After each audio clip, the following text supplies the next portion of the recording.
2025 Pan America ST, the touring version of the Pan America platform. Gone are the bigger front wheel. We got two 17-inch wheels, and this is our road-focused Pan America product. And boy, she's a beauty in the vivid black with the red text. And today we're going to take her for a ride for the first time and see what she's got. See if those different nuances that this particular version of the Pan America has over its off-road, on-road big brother, older brother. All right, I am 6 foot tall, 32-inch inseam, and my Indy Ridge boots are flat on the ground with a slight knee bend. And pulling the clutch, see if I can remember how to turn this on. Oh, it does have the adaptive ride height. As soon as I hit it on, the bike dropped. And so now I have a generous knee bend. All right, controls. Foot controls are slightly behind me. So they're kind of mid-back controls, which is different, but comfortable. Very stable at low speed.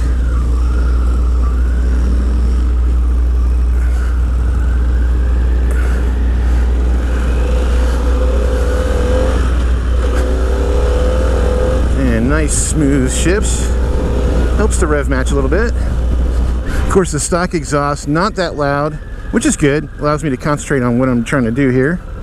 And as we get to the stop, can easily put down my legs. Very comfortable with that slight knee bend. Let's go ahead and change it into sport mode. And there's the dash right there. So you got different menus that you can access: navigation, music, service, and of course your main display. It gives pretty much all the information that you would need: trip A, trip B, your speed, your RPM, temperature outside, temperature inside your engine, how much voltage you're pulling, 14.3. If your phone's connected, obviously my phone's not, the time of day. And of course the ST is the answer for those saying, I like the Pan America, I like the platform, but I'm just not going to ride it on the off-road any more than I'd ride any motorcycle off-road. And so they said, okay, let's make a sport touring edition. You know, we have the bags already manufactured for the ST for sport touring. Now let's go ahead and make the bike. So I have an upright seating position, and I'm not getting any wind on my mid-chest area, just right at the top of my upper chest and below my helmet. No buffeting. Inside my helmet's very quiet at the speeds that we're doing so far. But my inner thighs are able to hug the tank, add that rider confidence that I'm looking for, which I'll be taking advantage of that when I make turns. All right, looks like we got a new route this year. I'm at Seminole Harley Davidson in Sanford, Florida. I want to give them a shout out. It does cost them money to bring the truck to the dealership. The dealership does pay for this service, and I appreciate them investing in their own brand that they're trying to sell motorcycles to. But without their help, this video would not be possible. So big shout out to Seminole Harley Davidson. But slow speed, maneuvering through the gears, downshifting, very smooth. And of course these have the Michelin Scorcher series tires on them. And the engine performance, well, like I said, it's not very loud with the stock exhaust, the 50 state compliant EPA exhaust. Plenty of aftermarket exhausts from S&S and other popular brands are available, Vance & Hines, for the Pan America. Pan America now, a very mature platform, came out in 2021 and had a few bugs electrically with the system. You know, first couple years, they've worked those out. And so now we're looking at what I think is a mature platform for Harley Davidson moving forward. Yeah, it turns nice and easy.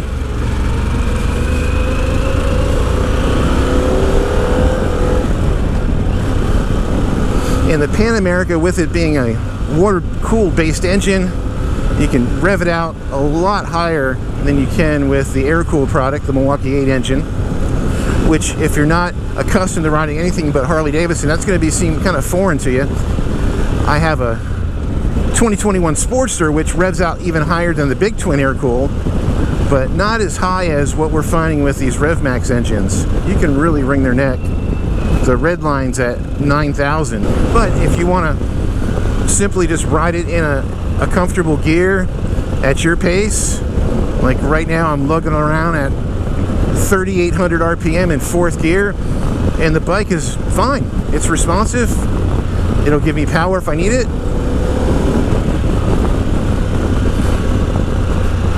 and I can engine brake to slow the bike down a little bit to manage my speed in traffic.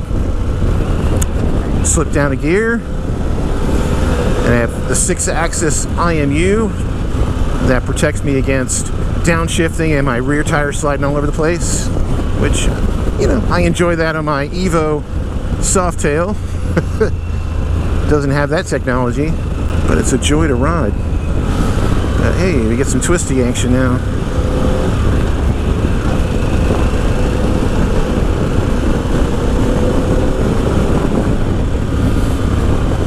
Yeah, I really dig this. Throttle on is very smooth. Engine braking very smooth. Downshifting, yeah. Transmission's top notch. Pan America is the non-Harley motorcycle that you need to ride if you are interested in riding something other than a Harley. And what I mean by that is that if you enjoy the air-cooled Milwaukee 8 engine and those platforms, you've enjoyed the twin cam, you enjoy the Evo, you're an aficionado, and you got shovel heads, pan heads, Evos, one of those in your garage like I do, and you want something current as well that is at the technological level as every other brand out there, standing tall, that's what this platform is. The Pan America ST is that bike. It's that Ducati Diavel. It's that Yamaha VMAX. It's that other bike, but with Harley. It's a Harley name. So you got your dealer network established. You know that they're gonna create a quality product, stand behind it, and the value's there at 20 grand. I mean, it's excellent price in my opinion. A few miles under my belt, and the foot controls are very comfortable. It's just my leg drops, and they're slightly behind, but they're not uncomfortable whatsoever. In fact, they allow me to be a little bit more engaged, and I think that's the point of this bike is to be engaged, enjoy the twisties when they come, and cruise when when it's just a straight line. Yeah, so, you know, riding 60, 65 miles per hour, wind-wise, nothing different than any other motorcycle that I've ridden from Harley Davidson, other than the Street Glide, where that fairing at my height just doesn't agree with itself. I have to get the higher reach windscreen to get the buffeting, or the lower reach windscreen to get below my helmet or above. But I get a little bit of noise underneath my chin, hitting the top of my chest, but it's very comfortable, and it doesn't ring in my head. It doesn't add any noise to the experience, so I can dig it.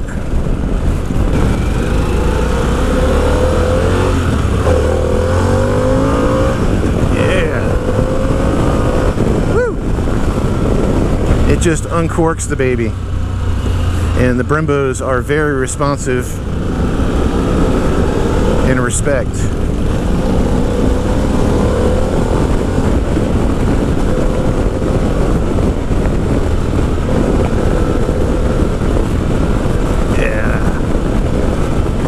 Yeah, keep it in a lower gear in sport mode. That's the fun zone. Listen to your screen there. It wants to rev out at 9,000. Do it. It's fun.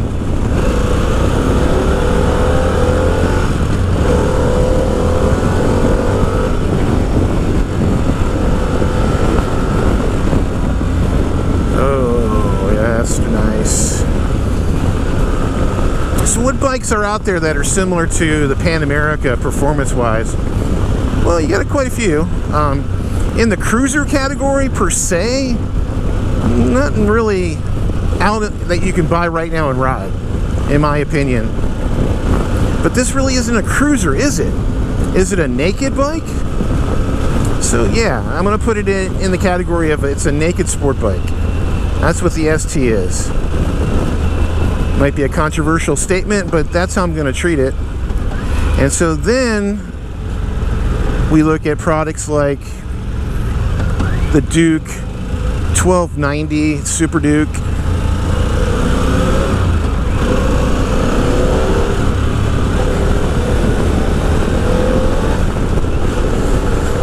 Yeah, you know, if you want to throw the Ducati Diavo in there, but the Multistrada for sure, and it would be the 4. What other motorcycles are in there in that category? But not a lot.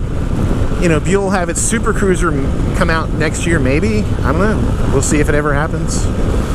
But, you know, that's a traditional looking cruiser that's water cooled, that will do 175 horsepower, where the Pan America does 150. So that's going to be a good comparison. But aesthetically, the engine, I'm not a big fan of water cooled engines. They're made out of stamped metal.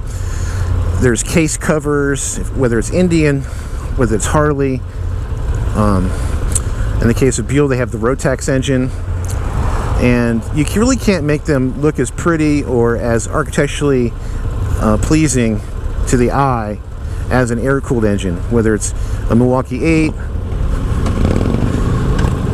from Harley or the Indian Thunderstroke.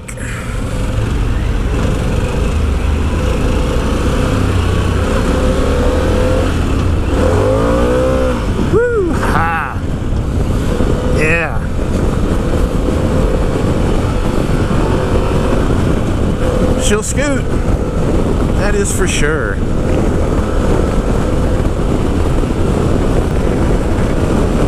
And I'm all smiles from ear to ear. The engine has this nice vibrato to it. I mean, I'm in 4th gear going 60. I'm sure if I go up a gear, it's gonna relax a little bit. Shocks, I'm hitting some bumps, but the suspension is just soaking it up. That Showa suspension. And if I think back and compare it to the previous Pan America with the larger front tire, I just feel like this one's a little bit smoother, a little bit more compact feeling,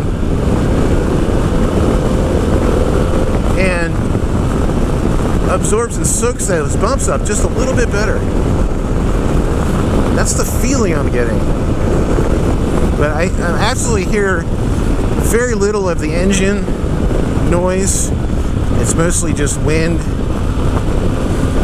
But I like what I am hearing, because there's a little bit of engine noise. It's a lot better than any electric motorcycle Harley or anybody else will manufacture. So if air-cooled engines went away because the EPA stuff, you know, in 20 years, yeah, I'll take whatever Harley's water-cooled option is with the RevMax engine or whatever that engine's going to be at that time over an electric motorcycle. But sport mode is the way to ride, for sure. It's not twitchy and jumpy like some of the other products that I've ridden from Indian in the past, the Sport Chief and the FTR.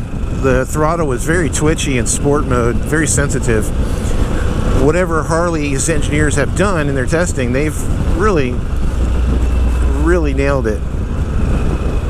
But not a lot of people are considering the Pan America as an option these days. The air-cooled products are definitely more popular, but I think this has a place.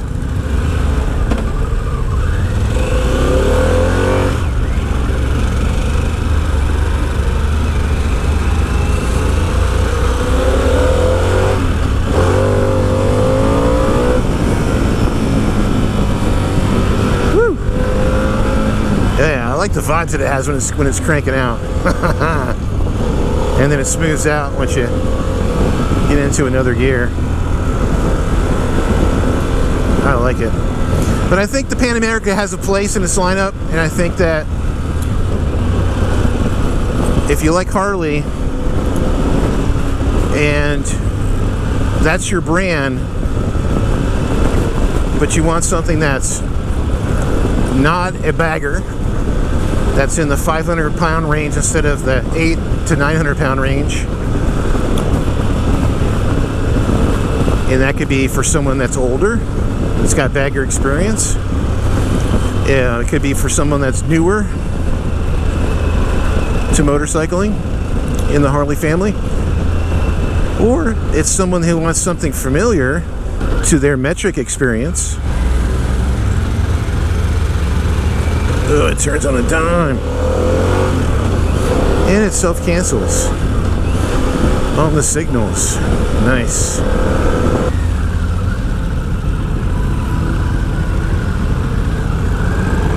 Look at that turn. No wide turns here, folks. Woo!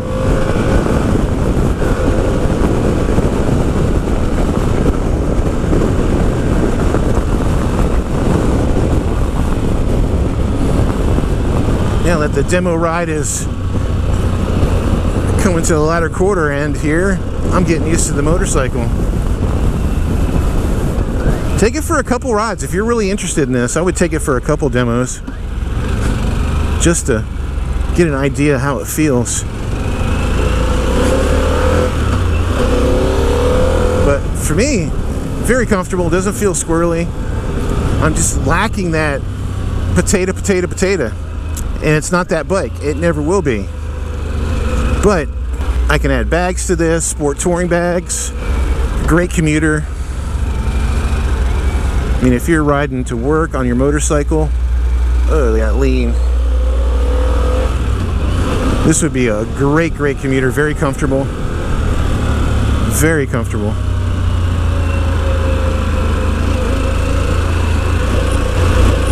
And it wants just to duck and dive in those corners. That's fantastic. Those brakes lock up like a son of a gun. Whew. Man, it's agile. I'm surprised the police departments aren't riding this motorcycle. That'd be a good bike for them as well.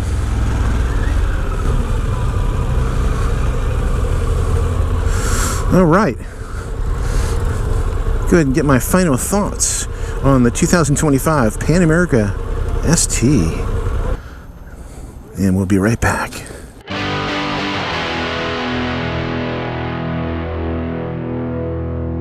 Made to your exact specifications, First Manufacturing Company's custom riding vest lets you completely customize a riding vest to your needs and personality. High quality textiles and leathers with durable snaps, zippers, and compartments give you the convenience and room to ride in comfort and style. Get yours today at firstmfg.com/KennyQuestShow. Use my discount code KennyQuestShow at checkout.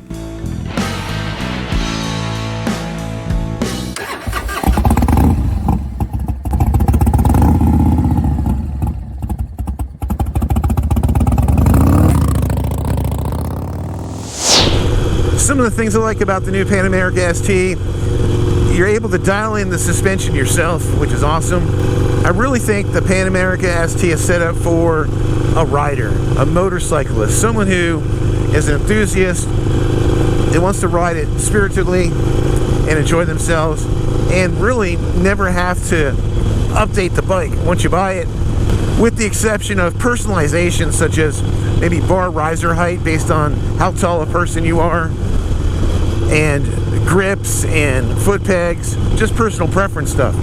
But the engine and all of the performance attributes that they give you on the bike, probably good for life. It's one of the rare bikes that does that in Harley's line. I can think of another bike that was like that, and that was the V-Rod. And there is some lineage between the V-Rod and this motorcycle, namely with the engine. But a lot of Harley bikes, you know, you buy a platform and then you personalize it based on your performance needs or your aesthetic needs or whatever your needs are.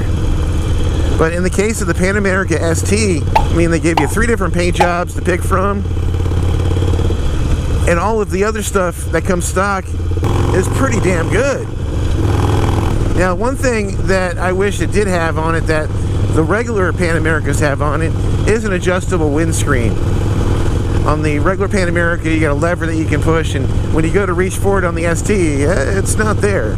So you're going to get yourself, if you need a taller windscreen, a fixed accessory attachment for that.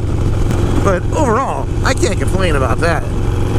So whether you're going to rip the Pan America ST around town or take it long distance across the country, it's ready for anything. And who's to say you can't take it off-road onto some gravel roads? Just because it has 17-inch tires front and back doesn't mean that because it doesn't have a 21 out front or a 19 out front, it's not an off-road bike. You can point a Harley Davidson in any direction and it'll go. Trust me, I've tried it. Alright guys, thanks for coming along with me on this one. I really appreciate it. And if you like this video about the Pan America ST, go ahead and click on this one over here about the Pan America adventure bike and my first take on it when I rode it. My name is Kenny Quest. Remember, keep that shiny side up, and I'll see you on the next one. Peace.